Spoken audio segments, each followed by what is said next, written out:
What's up, everyone? Samir Azizi here. I just wanted to share some updates and my thoughts about what's happening in the world, in particular the coronavirus. Um, what I really wanted to talk about is basically my attitude towards it, and I'm guessing a lot of people's as well.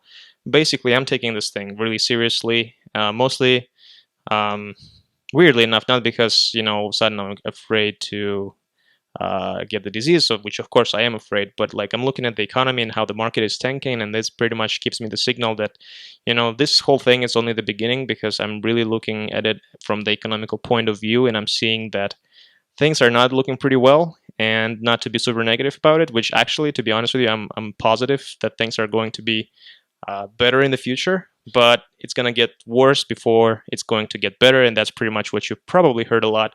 But I just wanted you to hear that from me as well, in case you are following me and if you're wondering what I think. And I just wanted to share some things that I'm doing right now. I'm definitely staying at home. I'm not going outside at all. I'm working from home, so that's great.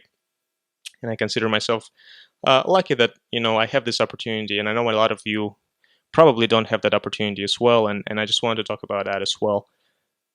But first of all, I just want to say that an important part when you're staying by yourself at home is definitely your mental health. And I'm very worried about a lot of you, about a lot of people as well. That staying in confinement is not something that a lot of people would love to do or is easy for them, because we are humans and we are social beings and we need some interaction with people. So therefore, I think it's important to approach this from different perspectives. Right? First of all, it's your health. And I strongly believe that your health is really connected to your diet. I see a lot of Instagram posts and Twitters, and everyone's sort of joking like, yeah, finally we're gonna eat some junk food and we're not gonna feel bad about it, and we're gonna drink a bunch of alcohol and we're just gonna, party or whatever. So that's gonna be our only outlet to sort of bring some joy to ourselves. And as much as I sort of feeling the same way, I'm totally against it right now for myself personally. So I'm not really telling you to not do it, but that's what I'm doing right now. I'm very careful about what I'm eating right now, just so that I know that the food that the food that I'm consuming, is definitely benefiting my health and my mind. And I know that my mind is it's really weird. Like it's correlated. If I eat a lot of trash, then my mind is trash. Then I cannot really focus. And and that's why I'm really focusing on eating, something very simple without much fat. So I'm really eating chicken and rice, a lot of that, and a lot of salad, avocados, and oatmeal. And if you have a protein powder, do that, because I would do that. I actually ran out of mine, so I'm not sure when I'm gonna buy the next one. So that's pretty much what I'm doing. On Saturdays, however, I order pizza. That's not a problem. I have a little cheat meal once a week, so that's fine. But that's pretty much what I'm focusing right now, and I just wanted to share with all of you. Maybe you'll think about it more. Maybe you'll try it out or implement it. Maybe you have some other ways of maintaining health. Other than that, always work out. My gym is closed right now, so I'm working out at home. I'm doing crunches. I'm doing push-ups. I'm walking around the room, pacing. I do jumping ropes and all of that. But yeah, if you have an opportunity, because I really don't go out right now. I just don't want to risk it at all. So I'm just staying home. And if you are going out and going for a run early in the morning, that's fine. That's awesome. I'm not one of those. I'd rather stay home. So what I'm doing is I'm just working out at home. Combined with a good diet is actually a it's a great combination. So definitely consider that. But overall, mentally, of course, if you are struggling to be by yourself, don't forget to call your close ones, right? Your relatives, your parents, your children, your grandparents, of course, and your friends. Because a lot of things that you want to discuss, you can only discuss with your friends and not with your family. So have some buddies, have some girlfriends.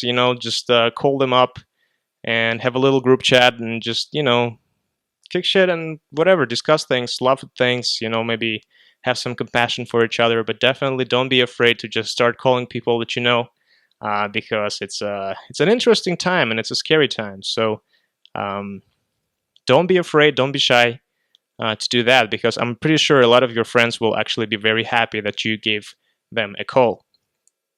In any case, so that's that. That's the little mental part of this little speech, of this little podcast. And the other one is more on the economy side. What I'm kind of looking at is, and the first thing what I understood really last week is that I don't think things will get back to normal, at least for several years. And by normal, I mean exactly the same. Everyone is happy. Everyone's going out and going to sporting events. Of course, it's going to come back soon, but the general attitude will be different, and the general economic enthusiasm will decrease. As far as I see it, I might be wrong, but it's better to think about this from the conservative point of view. And why I'm telling you this is because simply I think everyone should have this mentality, is that it's not going to be one of those things that, we have this, and then the president will give some speech, and then after that, we will open borders and it's over. There's going to be a lot of recovery. There's going to be a lot of economic recovery that needs to be done.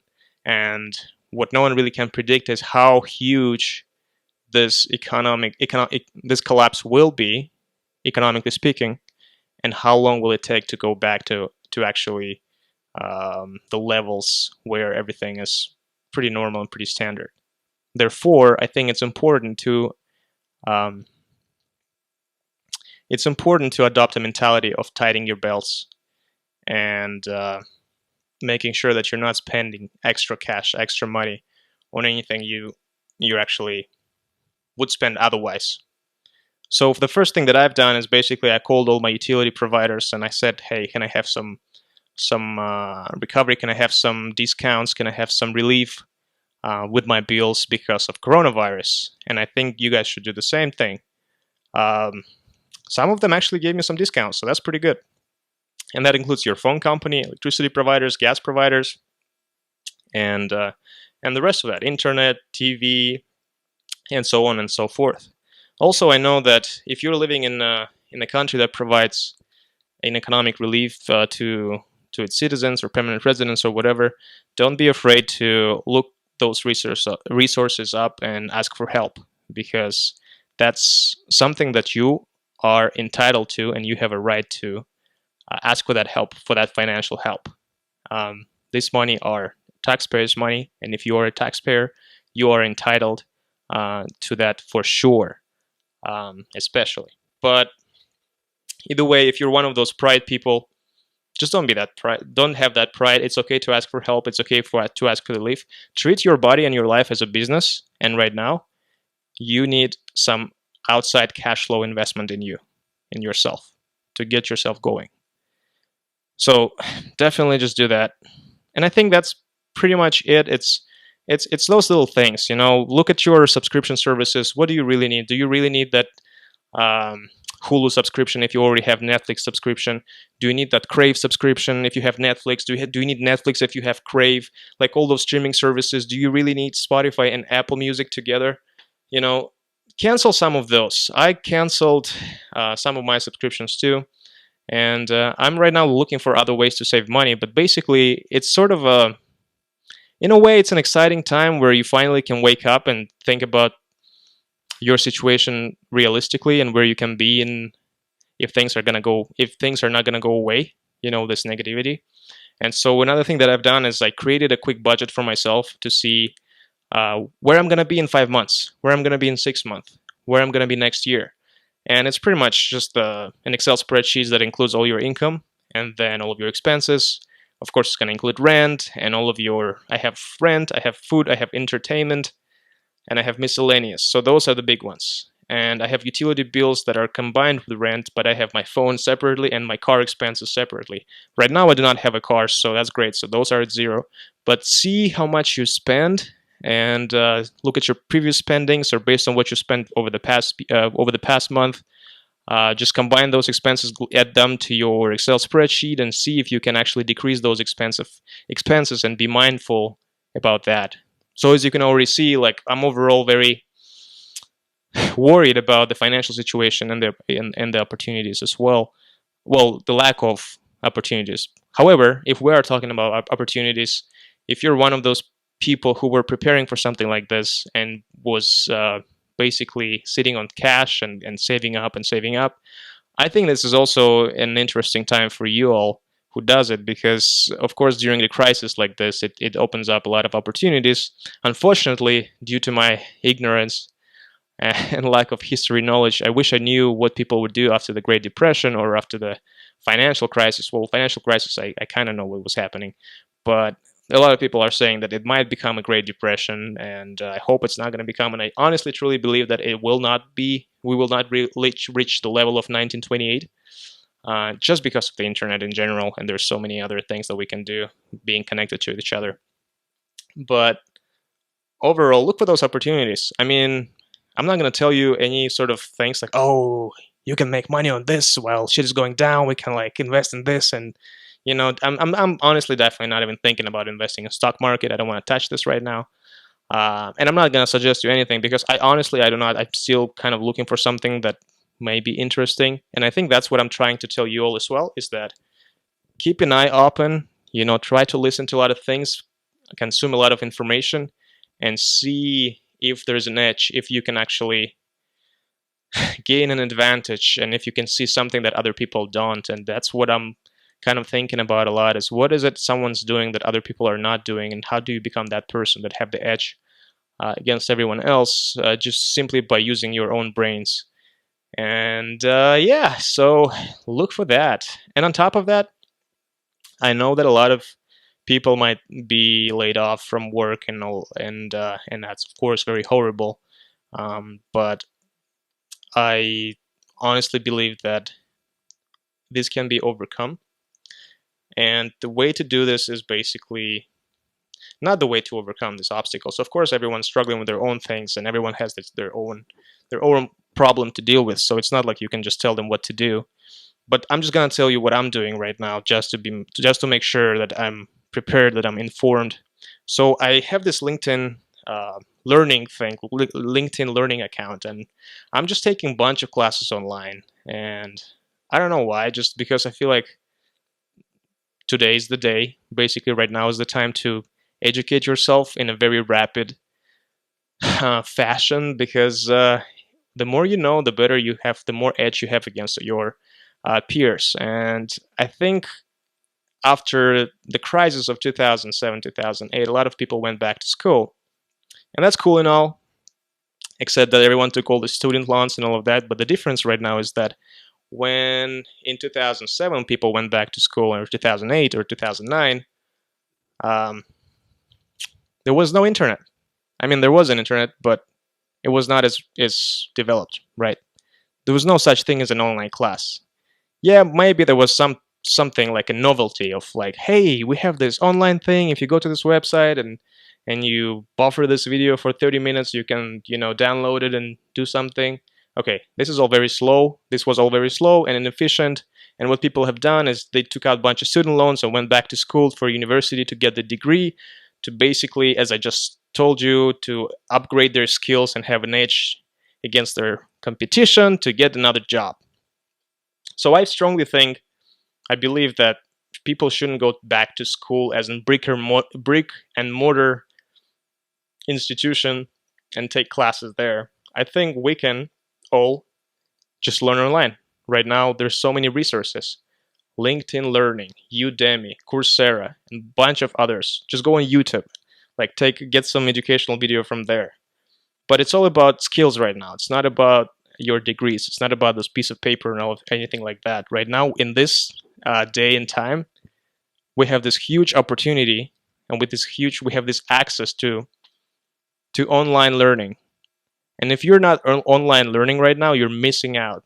And someone is right now learning online and getting those skills that will be useful tomorrow. And you don't have those skills because you're not taking those classes. And really, they're either very cheap or they're even free. So all you need to do is basically open your eyes and make sure that you're treating yourself as a business and that you're investing in yourself. And the way that you invest in yourself is through education. And that's been true for centuries.